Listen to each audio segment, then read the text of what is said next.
Okay, so picture this. It's March 1945. You're an American soldier, you're a long way from home, and you're in the middle of the final brutal push of World War II.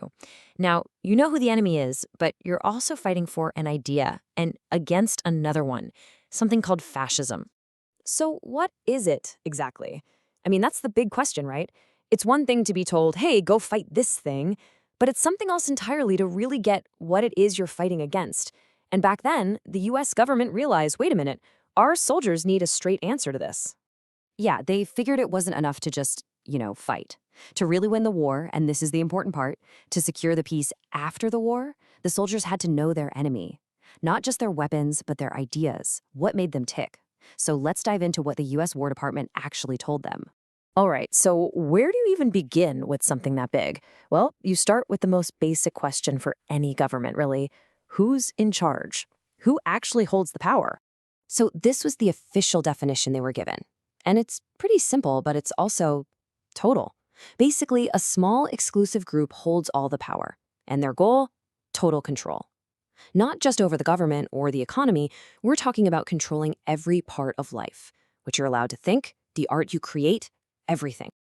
And this really just boils it all down, doesn't it? It's all about which way the power flows. In a democracy, the idea is that the people run the government. Power goes from the bottom up. But under fascism, that's completely flipped on its head. The government runs the people. End of story. And when you reverse that flow of power, well, the consequences are huge. Things like civil liberties? Nope, those are gone. The idea that we're all equal before the law? Gone. In fact, for fascism to even work, democracy has to be totally destroyed. And if you're not in that tiny inner gang running the show, your job is simple. Just obey. And this control didn't just stop at politics. It went right into the most personal parts of your life. Take this infamous Nazi slogan for women. This wasn't just some catchy phrase, it was actual policy. It basically said that a woman's entire value to the state was to have children, stay in the kitchen, and go to church. That's it. They were seen as, well, breeders for the state. Okay, so that's the what. That's the ideology. But the next big question is how? How does a small group actually get that kind of total control? Well, the warning laid out a very specific playbook for how they do it.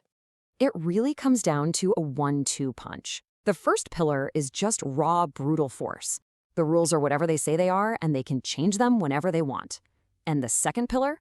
Non-stop propaganda. And it's all based on these really primitive, ugly ideas about blood and race. And get this, the propaganda doesn't just make excuses for violence, it actually glorifies it. It paints being pitiless and violent as smart or realistic. This whole worldview is absolutely essential because it's how they justify using all that raw force to stay in power. So, what's the number one tactic they use to make all this happen? It's simple, and it's ancient.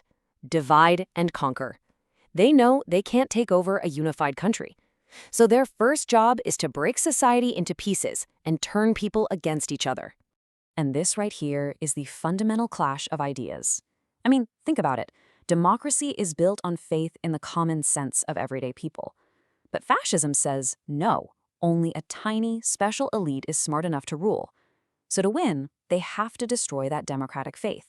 And they do it by setting everyone against each other, pitting political groups, religious groups, you name it, against one another until nobody trusts anybody anymore. Okay, so up to this point, it's all about an enemy over there. But this is where the warning takes a sharp turn. This is where it gets really, really interesting. It stops talking about a foreign enemy and starts talking about the threat of fascism right here, at home. The message was unmistakable. Don't you dare think it can't happen here. And to drive that point home, they included this quote. We once laughed Hitler off as a harmless little clown with a funny mustache. Wow. I mean, that's a powerful reminder, isn't it? It's a direct warning against just shrugging off a threat because it seems ridiculous at first. That is a massive mistake.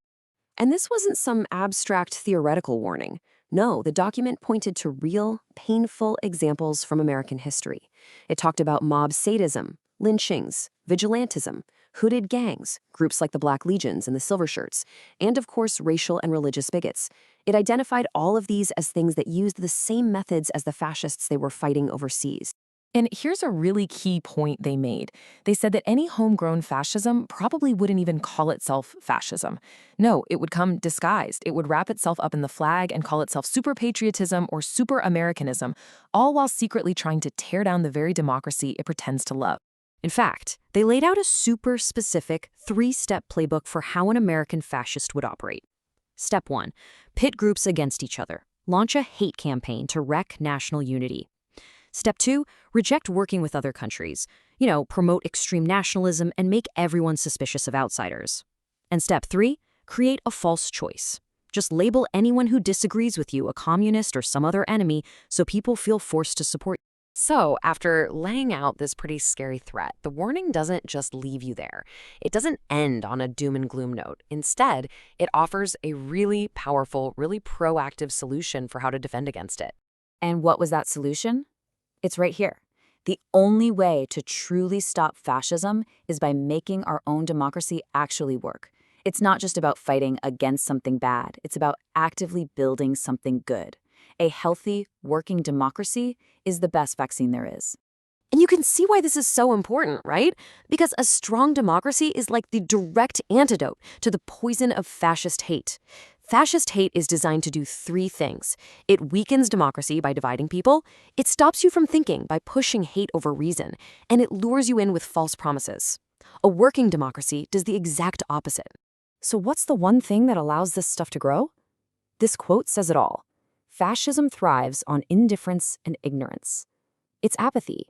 It takes root when people either don't know what's going on or they just don't care enough to do anything about it. It literally feeds on people looking the other way. Which means that defending freedom has to be a team sport. It's not enough to just look out for your own rights. The warning was crystal clear on this. If you stand by and let any group's freedom get trampled on, it's not just their problem. Eventually, your own freedom will be at risk too. The whole system becomes fragile. And that really brings us full circle. This warning, created for soldiers almost 80 years ago, came to a simple conclusion. The price of freedom is being alert. It's a message that feels just as powerful today as it did then. And it leaves us all with a really big question to think about. What does it mean for us to be truly alert today?